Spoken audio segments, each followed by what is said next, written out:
Hello Leo, welcome to my channel. If you're a returning subscriber, thank you for coming back. If you're new, welcome. This is a general reading, a life reading for your sign.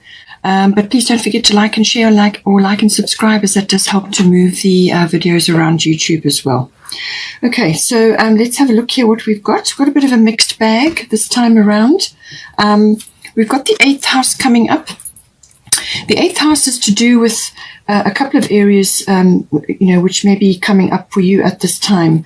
Now, it's indicating Black Moon Lilith here at the bottom, and then at the top we've got Damara guiding children. So this can be your own children or other children that you're involved with. It could be, family, relatives and so on, or it could be to do with your inner child as well. Now it depends. The 8th house with the Black Moon Lilith, this could very well be to do with something to do. It could be to do with your own children. It could be something that you're kind of waiting for something to happen. You're waiting for something to occur, but you haven't quite got a handle on it, or it's not quite clear. There's an undercurrent of something going on. And you're just not sure what it is at this point, and what's going to come up. So there's a little bit of a mystery going on there. And with the 8th house, it could very well be to do with financial situation that may be coming up, because the 8th house does deal with finance. So this is normally big finance. It's things like investments, insurances, and assets, banking, tax. It's also to do with, legacies and inheritances and things like that. So there could be something to do with that, that is kind of in the area, there's an undercurrent going on. Maybe your children are involved, or you are thinking about certain things to do with them. But there's something going on in the background, but you can't quite get your hands on it. You can't quite get all the pieces together, because there's kind of something, it's like a veiled time. It's like a pregnant pause, if I could put it that way. Okay, so that may be coming in. Then there's also the, it could also be to do with aspects around children, but to do with either yourself or your children, or children that you know. There could be an unplanned pregnancy coming in with Black Moon Lilith. That can happen. And this 8th house is the house of intimacy. This is to do with sex and intimacy and sexuality in all its forms. Okay, so that can come in. Also to do with unions, So it could also be to do with you and your person coming together in a more committed union. And this can involve issues around sexuality, around finance. Also, if either of you may already have children, there could be issues to do with that, trying to combine families, bringing a blended family in. There could be lots of ways that can come in. But it can also be to do with your own feelings in any one of these issues I've mentioned. And this could be to do with keeping yourself under emotional control. With Black Moon Lilith, sometimes something can come in. It may have nothing to do with actual your children. It could be your inner child that is being affected. All right. And this could be like an angry outburst about something, or some sort of backlash that occurs. Now, this could be from you going outward, or it could be coming in. Now, the Black Moon Lilith is normally about, as I said, emotional control. And this can be that be careful what you say at this time, because there's something that could be said in anger or in bitterness, or sort of a vengeful kind of a feeling may trigger something, and that could lead to a major blow up, So just keep yourself, emotionally under control. You may have to stand your ground on something in this area. You may have to stand firm about something, but it has also got a very strong rebellious or vengeful feeling about it. It can also be bitterness, or it can be envy. Guilt, shame, any kind of fear as well. Almost like a fear of being overlooked, or a fear of being left out, or a fear of being sort of passed over in some way, shape or form. Now, as I said, this may be to do with family gatherings, and there are children involved, blending families. It could be between you and your partner. It could be in a financial matter. But Black Moon Lilith, that is the warning, just emotional control. As I said, there could be an undercurrent that you're picking up, or something is occurring, or you're waiting for something to come out, something that's going to pop out. But I feel just stay in your compassionate mode. We are entering the month of December, and there's a lot of family gatherings that occur at this time, and all sorts of things can come out. And with Black Moon Lilith, you're going to have to keep yourself on a, in your personal power, but not, letting loose, because it really could upset the apple cart quite significantly. You could have a massive blow up. So just be careful with that. But it could also be that you're just waiting for something to occur in this. But it may also be obviously just between you and your person. It could be an intimacy issue, something like that, or it could be an unplanned birth or pregnancy of some sort that may come in for you or your children. Take it as it resonates. It will be quite a big month because the 4th of December, there is a solar eclipse, and that is going to be in Sagittarius. That's a fiery energy, and you are a fire sign. So something could be said at that time, because Mercury is in the mix there, and so is Chiron, and Chiron is in Aries, also a fellow fire sign, and Chiron is retrograde, and Chiron is always about either dealing with past wounds, or the past, or a deep emotional wounding, or some repetitive thing that keeps being suppressed until it gets dealt with. It can in some cases be like a medical mishap, or some kind of where you have to visit a health facility. But because it's conjunct Mercury, and I feel it's to do with something that is going to be said or discussed, or some exchange could occur there. Then you've also got some more energy coming, and this will be Mars this time. And Mars is your will to fight, your action energy, your get things done and going after something. It's a very strong masculine kind of warlike energy. So 8th of December, there will be a bit of an issue between Mars and Jupiter. Jupiter is very expansive, and Jupiter rules Sagittarius, and that is the ruler of that solar eclipse. So I feel there's going to be something may be expressed, or you may be wanting to break free from something. And then also on the 14th of December, Mars will be going into Sagittarius. So again, there's that very expansive energy, or it could also be very opinionated energy.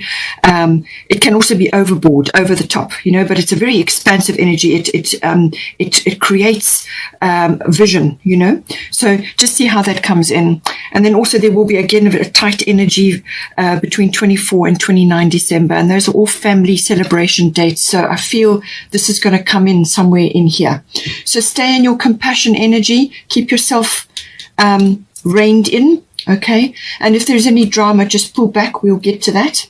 There is also the Mary Magdalene unconditional love. Love yourself, others, and every situation, no matter what the outward appearances may be, okay? So come back to this compassion and unconditional love, and that will help to move things along here without creating bottlenecks or explosive situations, The Mary Magdalene, that unconditional love, that is giving love or support or whatever it may be, giving it outward to others and not expecting anything back in return. Okay, so just be in your compassion energy, see things through a compassionate eye, because everybody is struggling with something, especially now, and this time of the year can be quite an intense period. Okay, so just bear that in mind. We then also have the first house coming in. So now the first house is to do with yourself, your physical self, your physical body, but it can also be about where you're headed in this life. What is your vision for yourself? What are you aiming for? When you set sail, what direction are you going in? It's your outlook, it's your attitude, it's your obviously it's your self-image, but it's what you're projecting outwards to others, what they are seeing when they see you and what they're picking up from you. So it's also your expression, your opinions, and so on. It can also be a kind of like an awakening, coming into knowledge about something, self-awareness, and all of these factors may be coming in. So again, bear this in mind with this family situation or financial matters. Could be, as I said, could be pressing in on you as well, or it's affecting your children, or it's to do with an inner child issue, or intimacy issues or union issues. Something to do with that. And the first house is your expression and what direction you're headed in this regard.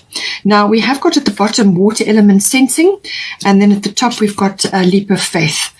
So I feel that there may be some things swirling around at this time, and with the water element sensing card, it can sometimes be a time when you just go within. You just go with the flow and let drama or any storminess pass over you. You just pull up your boundaries and go within and spend a lot of time reading, writing. Anything creative or artistic is awesome.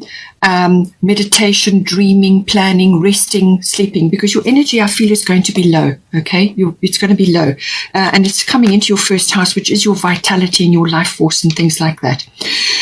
It's actually a preparation period, the water element. It's a time to just let things go over, just go with the flow for now, but spend time on your own, in your own space, do a lot of self-care. And if you don't feel like attending a function or some kind of event or family thing, don't go.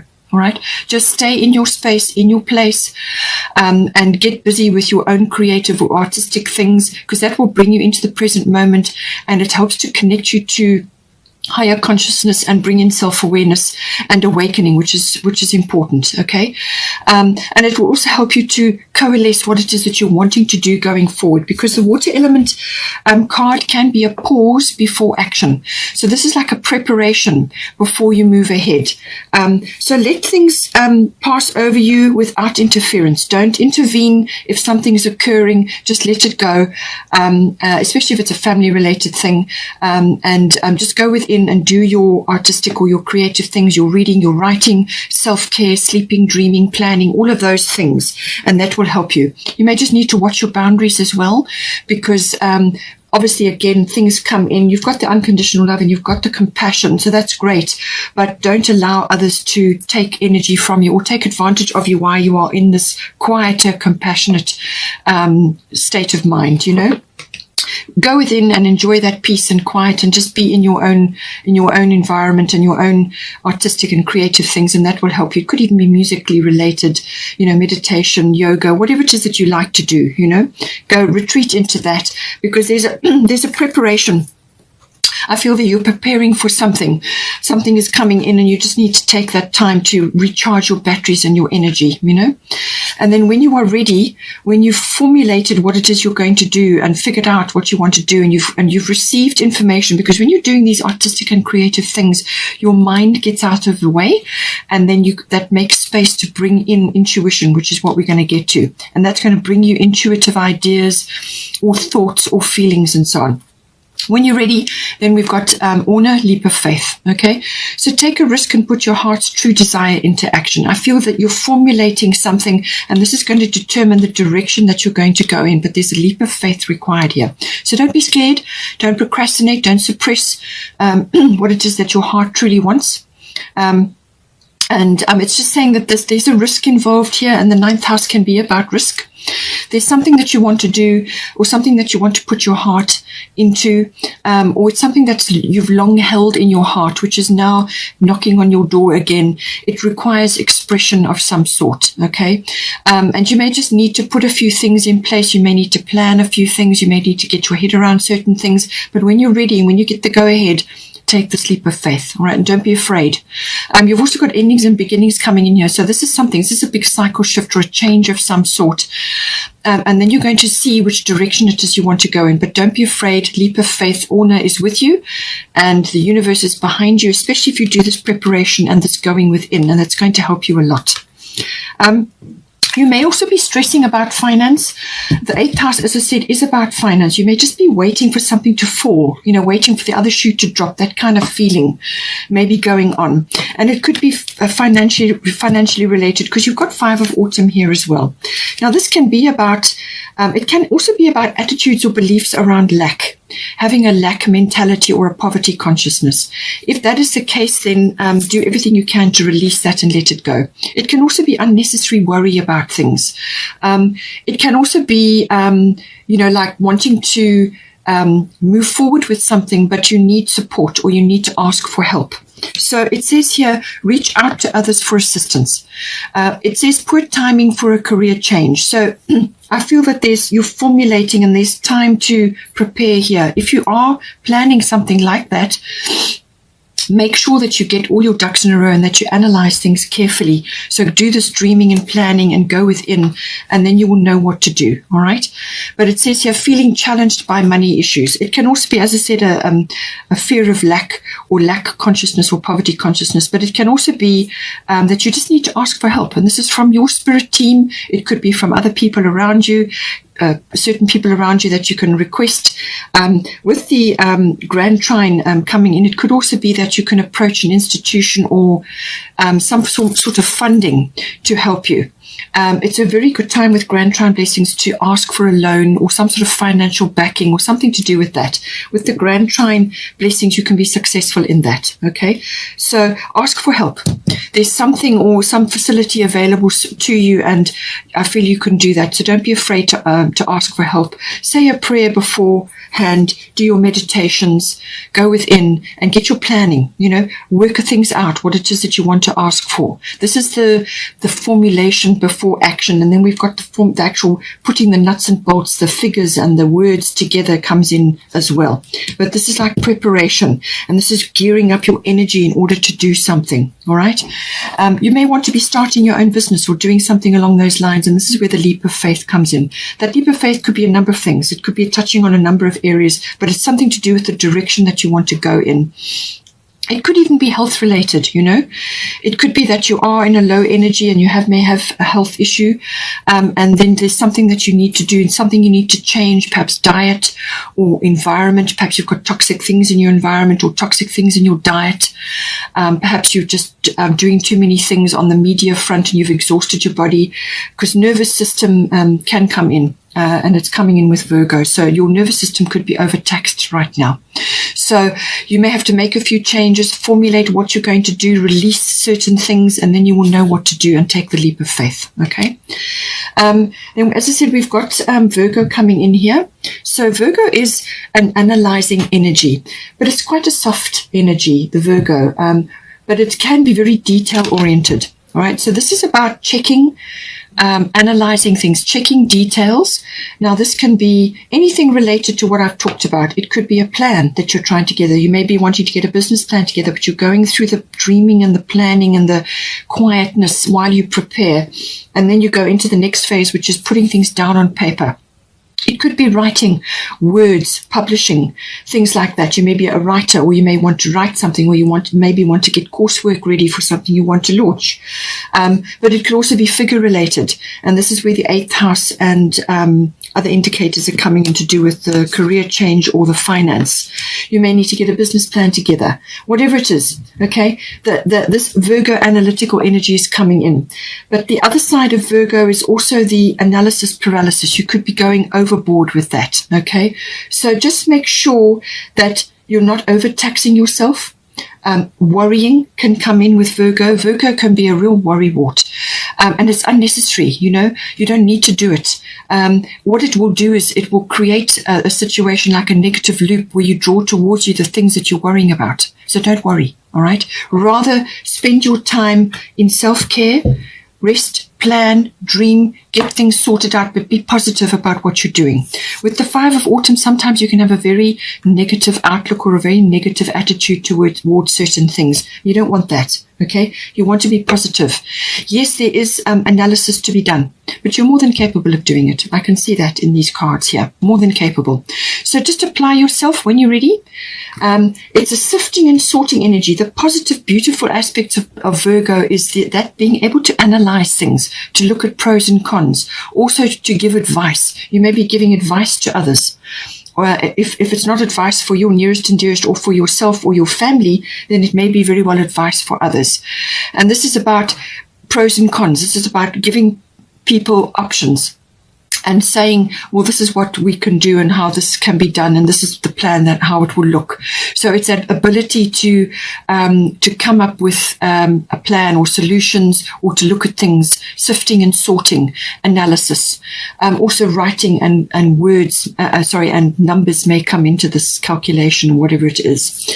It can also be to do with decluttering. So it may be that somewhere in your environment, whether it's an emotional declutter or a physical, material world declutter, Virgo is very good at that. You may be helping others to declutter as well. So whether this is like through coaching, or whether this is through other intuitive things that you're doing, or practical things, writing or numbers, or however it is, there's some sort of advice that you can give. It's like a service to others. Virgo can very much be about how you can help others, but it certainly is that the decluttering, there may be some of that required in your life to make room for new things, to make room for better things, newer things, things that are more suited to you now at this point in your development. Okay, so take all that into consideration.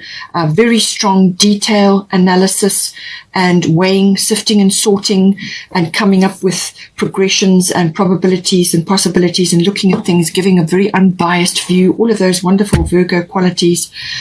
Also very caring sign. But also tendency to worry, so don't worry, and it can also be criticism or critical thoughts of yourself or of others, and this is where the unconditional love comes in. Okay, come back to this always, especially if you are looking at others critically, whether it's yourself, unconditional love for yourself, or whether it's for others. Come back to this unconditional love. Be in the Mary Magdalene energy. Okay, look her up. She's got these wonderful texts about Mary Magdalene. Come back to your compassion energy, all right, for yourself and for others, and that will help to move the wheels along here, and you will not then be projecting a negative vibe. Okay, you want to be projecting positive things. So let go of criticism, nitpicking, things like that. All right. Then we've got here the ninth house. The ninth house is a very expansive house. This is the house of Sagittarius. And as I said, there is Sagittarius energy, particularly 4th of December and 14th of December. So this is a very expansive energy, and it's also about intuition and the understanding of that and the intuitive processes. It's the seeking of truth. So you may be finding out the truth of something, or you may be seeing the truth of something, or you are seeing the path in some way. The ninth house is very expansive, as I said. It's like you meeting the world in some way. You've got the first house here, and you've got a leap of faith. So you could be connecting to other people who are in different countries to you. So they could be foreign. You could be connecting online, or through books, or through writing or coursework. It could be through learning, law, legal matters. The law and the higher courts come in with this. So you could also be learning from a higher learning point of view. So you could be going back to university, or going to university, or going to adult education, or you could be understanding the deeper concepts of law and the legal situation, and also the higher courts, or philosophy, religion, belief systems, anything like that comes into the ninth house.